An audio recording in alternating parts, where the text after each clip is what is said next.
Bonjour mes bien-aimés, on se retrouve encore aujourd'hui autour d'un quart d'heure et une parole. Et nous allons aller vers la finalité de l'étude d'Habakkuk et voir comment il se positionnera en finalité dans tout ce qu'il va entendre comme mauvaise nouvelle. Vous vous souvenez que dans la vidéo précédente, nous avions parlé des 5 malheurs qui allaient atteindre la terre dans l'Apocalypse à la fin des temps. Et donc, ça a tellement atterré Habakkuk, ce qu'il va terminer sa plainte par une complainte et le transformer en chant. Habakkuk était un chantre d'ailleurs. C'est pourquoi il va mettre en chanson sa dernière plainte. Habakkuk va capituler sur tout ce qu'il a entendu. Il ne posera plus de questions à Dieu. Il a compris. Ce que Dieu dit, il l'accomplit et cela arrive sûrement, même si ça tarde, attends-le, il lui avait dit le Seigneur, car cela arrivera sûrement. Habakkuk ne peut plus discuter avec son Père, avec Dieu. Il sait que Dieu ne tergiversera pas. Alors, il va composer ce chant et il va dire « Seigneur, j'ai entendu parler de tes grandes actions. Et Seigneur, je tremble devant elles. Pendant notre vie, montre des actions semblables. Pendant notre vie, fais-les connaître. Même si tu es en colère, souviens-toi de la tendresse. De toute façon, Habakkuk n'avait pas le choix. Dieu lui avait dit que ce qu'il avait écrit et ce qu'il avait promis sur la nation de Juda aurait son accomplissement. Effectivement, en 680, Babylone va attaquer Juda plus des contrées extérieures et Juda va être déporté. C'est comme ça qu'on voit que Daniel sera aussi un des déportés et que leur déportation durera 70 ans. Ça a été un peuple qui a fait des ravages, des pillages, une violence sans nom. Et là, Dieu avait dit à Habakkuk, mais tu sais, ce sera encore pire à la fin des temps. Donc, Habakkuk s'étant résigné, il va dire « Même si tu es en colère, souviens-toi de la tendresse. » Et on voit que Dieu va se souvenir de cette tendresse puisqu'il va ouvrir une fenêtre de la grâce qu'on appelle le temps de l'Église, le temps où tout un chacun, chaque être humain sur la terre sera interpellé d'une manière ou d'une autre par Dieu pour lui dire « Mon bien-aimé, détourne-toi de tes mauvaises voies, reviens à ton Père, enfant égaré, pour que j'ai donné le prix de mon Fils, pour que toi, tu ne sois pas condamné. Quelqu'un a été condamné à ta place et tu peux être restauré, réconcilié avec moi par le don de mon Fils, par son sang et par sa mort sur la croix. » On a vu aussi que cela dépendait de la réponse de chacun d'entre nous et que lorsqu'on comparaîtra devant le tribunal de Christ, personne ne pourra dire « Ben, je ne savais pas ». Car Dieu a mis la pensée de l'éternité dans le cœur de chaque être humain. Cette fenêtre est encore ouverte aujourd'hui. À nous, à chacun de nous, d'en profiter et d'entrer, de monter, comme on a dit hier, dans le train de la grâce dont Jésus est le conducteur et qui nous mènera à la bonne gare. Ma bien-aimée, mon bien-aimé, ne tarde pas. Aujourd'hui encore, si tu entends sa voix, eh bien ne tarde pas. Puisque nous avons vu qu'après passera le train de la mort, et si nous sommes de celui-là, ce sera le train de la grande tribulation. Nous avons le choix, nous avons la liberté. Mais bien aimés, c'est à chacun de nous de répondre à cette liberté.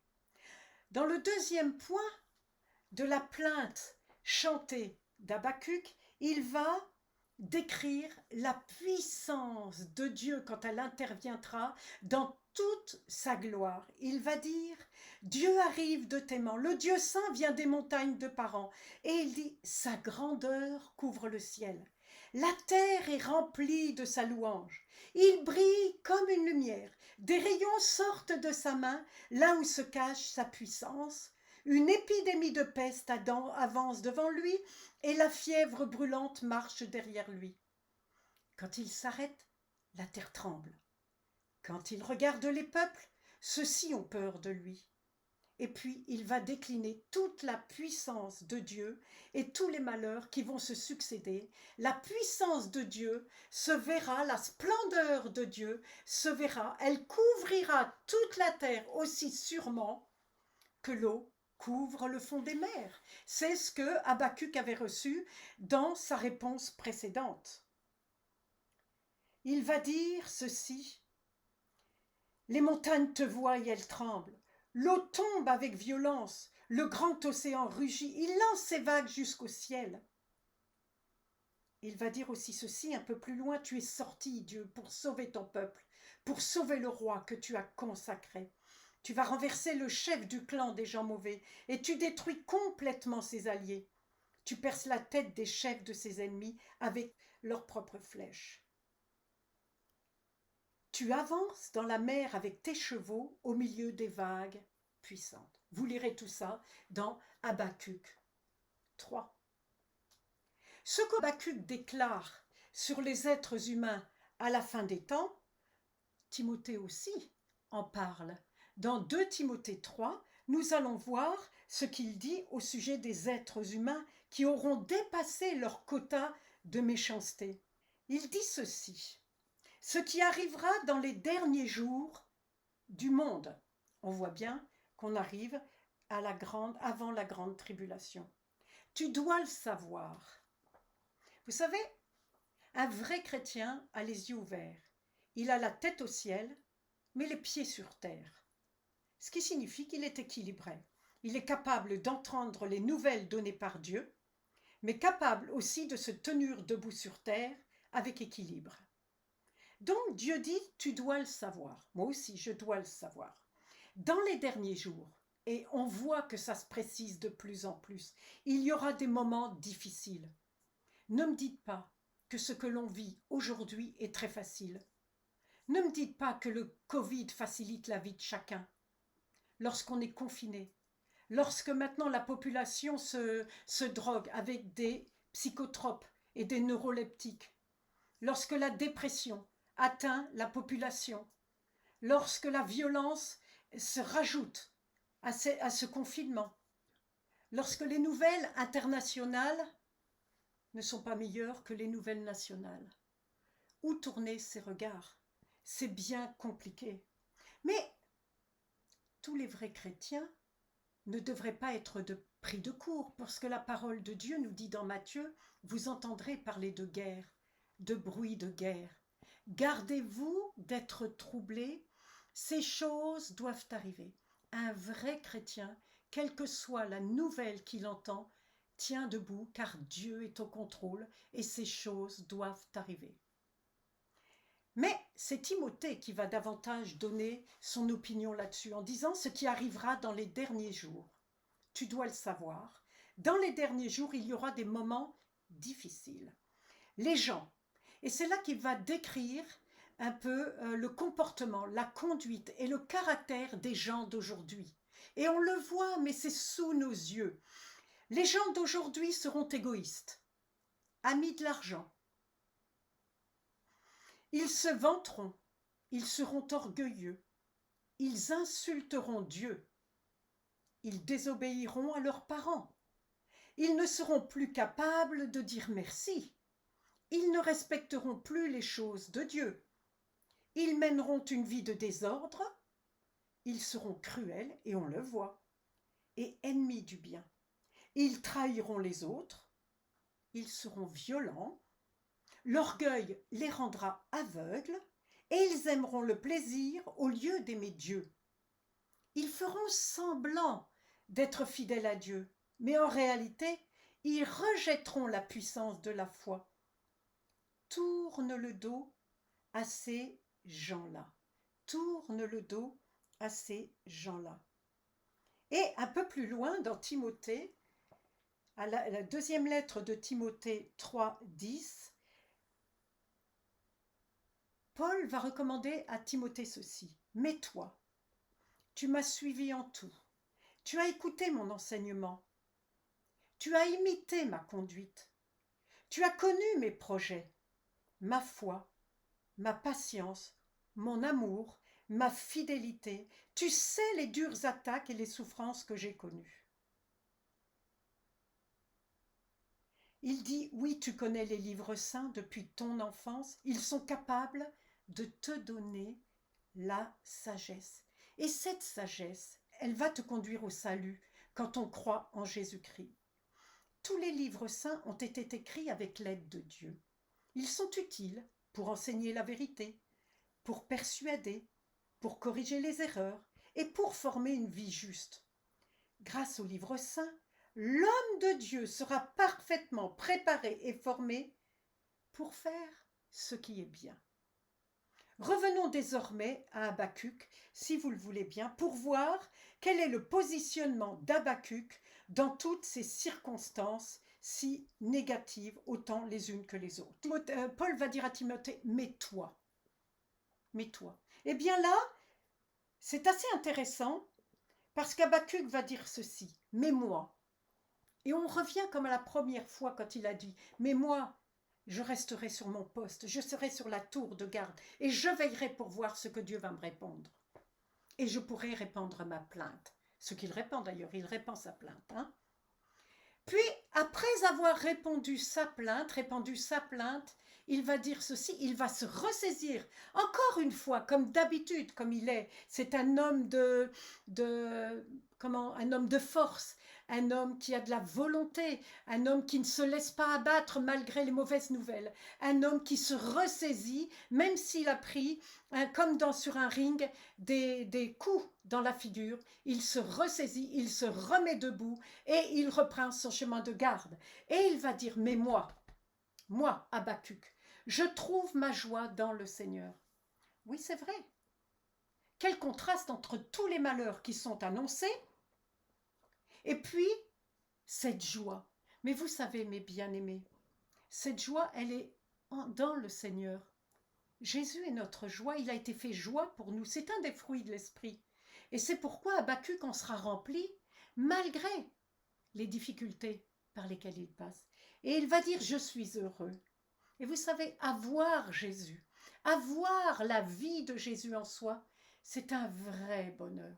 Les mauvaises nouvelles sont là, mais nous avons le bonheur de connaître le Dieu du ciel et de la terre, de connaître ce Jésus qui nous a tellement aimés, qui nous chérit comme jamais, qui ne nous enlèvera jamais son amour. Il dit, je suis heureux à cause du Dieu qui me sauve. Je suis heureuse à cause du Dieu qui me sauve. Il va dire encore ceci, le Seigneur Dieu est ma force. Il me rend aussi rapide que les biches et il me fait marcher sur les hauteurs. En fait, Habakkuk va chercher en Dieu toute sa force. Et lorsque les circonstances sont là, eh bien Dieu va l'élever au-dessus de ces réalités. Ça ne veut pas dire qu'il ne les traverse pas. Ça veut dire que son âme sera tellement dans la paix et le repos qu'il pourra regarder les circonstances, même les traverser. Mais lui ne sera pas intérieurement déstabilisé. Hier, je parlais avec une amie chrétienne, justement, qui me faisait penser à cette parole-là. Elle a vécu des épreuves les unes derrière les autres. Et je me suis toujours dit, mais comment elle fait pour traverser ces épreuves? Hier, je lui téléphone et je lui dis, mais comment tu vis le confinement? Elle me dit, écoute Brigitte, elle me dit, j'ai comme l'impression qu'il y a toujours quelqu'un à côté de moi. Je suis sur un rocher et je vais bien, je suis dans la paix. Puis après, elle me décrit un petit peu tout ce qu'elle vit à côté de ça. Sa fille qui a un cancer, sa deuxième fille qui a un cancer, elle-même où on va découvrir un cancer, elle a quelque chose au cerveau. Mais elle me dit, bon, oui, mais tu sais, tout va bien. Oh. Et c'est là que je me suis dit, c'est là ce que le Seigneur fait. Le Seigneur est sa force. Le Seigneur est notre force. Et il nous rend aussi rapides que les biches et il nous fait marcher sur les hauteurs. Quelle conclusion à tout cela? Mes bien-aimés, nous n'allons pas vers des bons moments. Le Seigneur nous dit que nous sommes avertis. Il ne nous a pas pris à défaut. Seulement ce qu'il va nous demander, c'est qu'il va nous demander de rester veillants et priants. Mes bien-aimés, prie pour que le voleur n'entre pas chez toi et ne te prenne pas au dépourvu. Veille et prie afin que tu ne tombes pas en tentation. Après, il va dire, tu sais, dans tout cela, tu ne pourras vivre que par la foi. Mon juste vivra par sa foi. Ça, c'est le deuxième point. Le troisième point, c'est que le Seigneur, ce qu'il a dit, il le fera. Et il te demande de ne pas craindre les mauvaises nouvelles. Que ton cœur reste ferme et confiant en lui. Et le dernier point, c'est que tu trouves ta joie dans le Seigneur.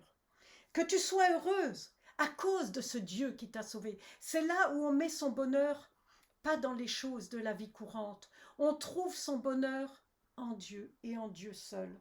De toute façon, tout nous échappe sur la terre. Tout passe. Le bonheur éphémère passera aussi. Tout passera. Mais l'Éternel reste le même. Le bonheur qu'il nous propose, il nous le propose parce que c'est une valeur éternelle. Et si tu ne places pas tes valeurs dans les, tes valeurs dans les valeurs éternelles, mais que tu les places dans des valeurs éphémères, tu n'y trouveras pas ton compte. Et c'est là que tu risques d'être déstabilisé. Le Seigneur Dieu sera ta force. Il va te rendre aussi rapide que les biches et il va te faire marcher sur les hauteurs. Quelle grâce, quelle bénédiction nous avons à travers ces nouvelles-là d'avoir un positionnement si fort, si puissant sur le rocher des siècles que l'on pourra traverser ces événements, ces circonstances sans en être atteint à l'intérieur de nos vies. C'est ce que Jésus nous propose à chacun de nous. La porte de la grâce est encore ouverte aujourd'hui à chacune de nous. Dans ces difficultés présentes, il te dit, viens te réfugier près de moi. Celui qui demeure sous l'abri du Très-Haut repose à l'ombre du Tout-Puissant. Je dis à l'Éternel, tu es mon refuge, ma forteresse, mon libérateur. J'aurai confiance en toi. Voilà l'espérance que nous pouvons trouver dans Habakkuk, malgré les mauvaises nouvelles, malgré ce que Dieu dit et malgré un apocalypse qui va arriver. Notre positionnement en Dieu nous permettra à tout un chacun, par la foi, de vivre sur les hauteurs et de n'être atteint en rien par ces difficultés. Que Dieu vraiment vous fasse comprendre que lorsqu'on place sa confiance en lui, on n'est jamais, jamais, jamais déçu. Que Dieu vous bénisse. Apprenons toutes, à travers cette étude, qu'il y a de l'espoir quand on fait confiance à Jésus. Notre espoir, c'est comme une ancre plantée dans le ciel, dit le Seigneur. Et cette ancre-là, dès qu'elle est dans le ciel, plus personne ne peut la décrocher, parce qu'elle est dans le ciel et on ne peut pas encore y aller. Alors, mon bien-aimé, ma bien-aimée, que vas-tu faire? Prendre l'ancre de l'espérance, t'accrocher à ce Dieu puissant qui va te préserver, ou alors partir dans le train de la mort?